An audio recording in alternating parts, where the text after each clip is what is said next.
10 तक गिनूंगा। राम लिखते ही, पढ़ते ही, सुनते ही, देखते ही या दिखते ही मन में जो पहला विचार आता है उसे बांध कर रखिए। पूछूंगा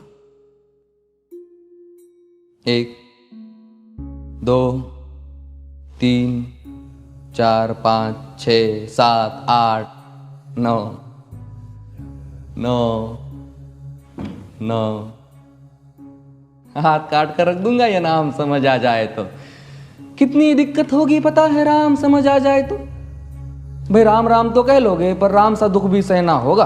पहली चुनौती ये होगी कि मर्यादा में रहना होगा।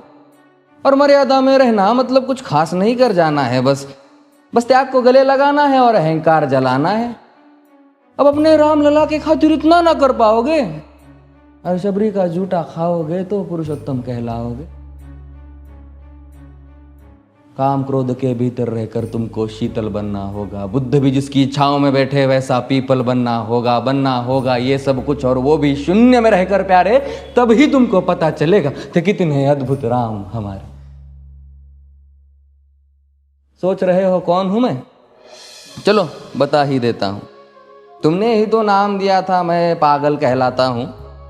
नया नया हूं यहाँ पे तो ना पहले किसी को देखा है। वैसे तो हूं त्रेता से, मुझे कृष्ण किसी ने कलयुग भेजा है। भाई बात वहां तक फैल गई है कि यहाँ कुछ तो मंगल होने को है कि भरत से भारत हुए राज में सुना है राम जी आने को है। बड़े भाग्यशाली हो तुम सब। नहीं, वहां पे सब यही कहते हैं कि हम तो राम राज्य में रहते थे पर इन सब में राम रहते हैं।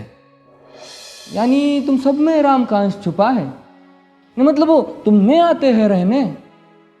सच है या फिर गलत खबर? अगर सच्ची है तो क्या कहने। तो सबको राम पता ही होगा, घर के बड़ों ने बताया होगा। तो बताओ फिर कि क्या है राम। बताओ फिर कि क्या है राम। बताओ। अरे पता है तुमको क्या है राम? या बस हाथ धनुष तरकश में बान, या वन में जिन्होंने किया गुजारा, या फिर कैसे रावण मारा लक्ष्मण जिनको कहते भैया, जिनकी पत्नी सीता मैया। फिर ये तो हो गई वही कहानी, एक था राजा एक थी रानी।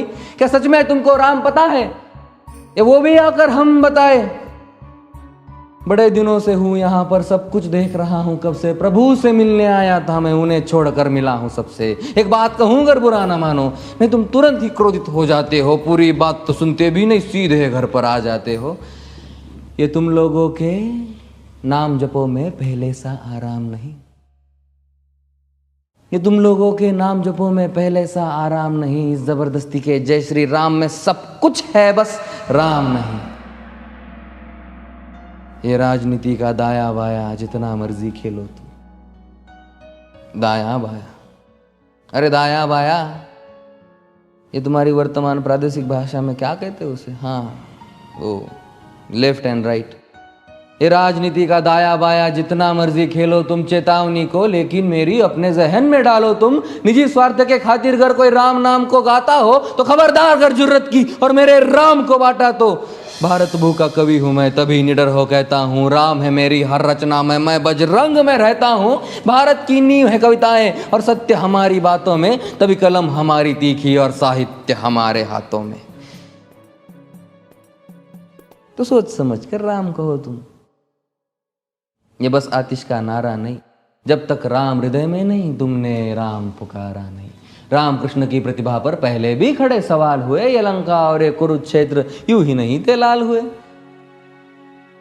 अरे प्रसन्न हंसना भी है और पल पल रोना भी है राम। सब कुछ पाना भी है और सब पाकर खोना भी है राम। ब्रह्मा जी के कुल से होकर जो जंगल में सोए हो, जो अपनी जीत का हर्ष छोड़ रावण की मौत पे रोए हो। शिव जी जिनकी सेवा खातिर मारुत रूप में आ जाए। शेष नाग खुद लक्ष्मण बनकर जिनके रक्षक हो जाए। और तुम लोभ क्रोध अहंकार छल कपट सीने से लगाकर सो जाओगे तो कैसे भक्त बनोगे उनके, कैसे राम समझ पाओगे? अघोर क्या है पता नहीं और शिव जी का वरदान चाहिए। ब्रह्मचर्य का इल्म नहीं, इन्हें भक्त स्वरूप हनुमान चाहिए। भगवा क्या है पता, लहराना सबको होता है पर भगवा क्या है वो जाने जो भगवा ओढ़ के सोता है। राम से मिलना, राम से मिलना, राम से मिलना है ना तुमको? निश्चित मंदिर जाना होगा पर उससे पहले भीतर जा संग अपने राम को लाना होगा। जय सिया राम। और हाँ, अवधपुरी का उत्सव है, कोई कसर नहीं, सब खूब मनाना। मेरे प्रभु है आने वाले, रथ को उनके खूब सजाना। वो द्वापर में कोई राह तक है, मुझे उनको लेने जाना है। चलिए तो फिर मिलते हैं, हमें भी अयोध्या आना है। जय सिया राम। फिर से